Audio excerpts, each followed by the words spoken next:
Today I'm going to make a very controversial claim, and the claim is going to be that you don't miss people, but you miss the version of you that existed with them.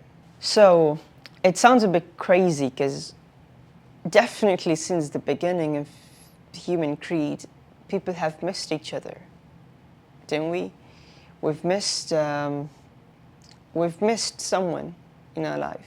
It can be a friend, it can be your mother, it can be your father, it can be your siblings, it can be your grandfather, anyone. You definitely have missed people. But what if I tell you that you missed the version of you that existed particularly with them? So basically, you're not missing anyone but yourself. So sometimes the person you miss the most is yourself. Are you the same person with your mother, with your best friend, with your colleague, and with your ex-schoolmate? One friend makes you laugh. Another friend makes you thoughtful.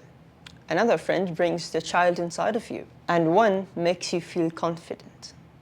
And there's a huge difference between all of these. The point is, most of the time, we don't have one personality. And our personality keeps changing depending on who we're interacting with and depending on the context that we are in.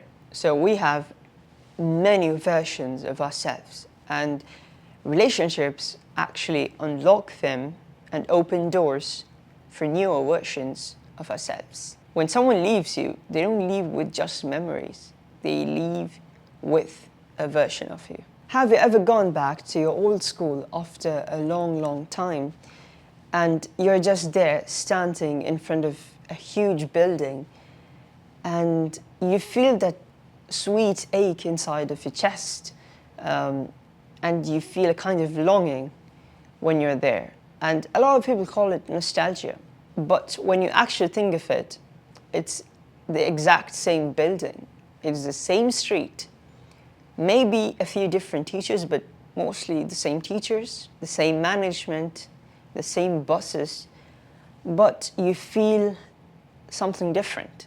So maybe you're feeling different because nostalgia was not about the place that you were in, but rather it was the feeling that you had, the version of you that existed back in the days in that particular building. Maybe sometimes you're not homesick, but you're self-sick. This is why maybe the ancient Sufis believed that love did not create any qualities in a person, but rather it revealed the qualities in a person. Because when you love someone, it reveals the kindness that you had inside of you for a very, very long time. And that came out just because you started loving them and you wanted to give that kindness to them. Love brings out the mercy inside of you. It brings out the kindness. It brings out the forgiveness inside of you. So it reveals a lot of qualities that you had as an individual. It gives you a chance to be kind, to forgive, to show mercy. A lot of people say, that person came into my life and they completed me. But maybe people don't complete you, but rather they uncover the qualities that was there inside of you. Every goodbye is a message to yourself that you have to accept this and move on from that version of you. And that is very, very hard. And that's why people feel that goodbyes are very hard to deal with. So if one person has revealed something very beautiful inside of you, the other person can maybe reveal the worst side of yours, the anger inside of you, the impatience inside of you, the hatred inside of you. So life is not about sticking to one version of yourself, but meeting newer and newer versions of yourself and learning from yourself.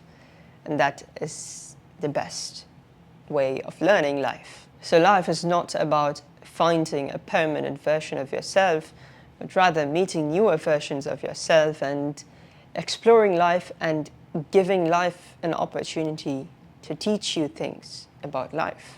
So long story short, maybe you don't miss the people that left you as much as you miss the version of yourself that existed with them.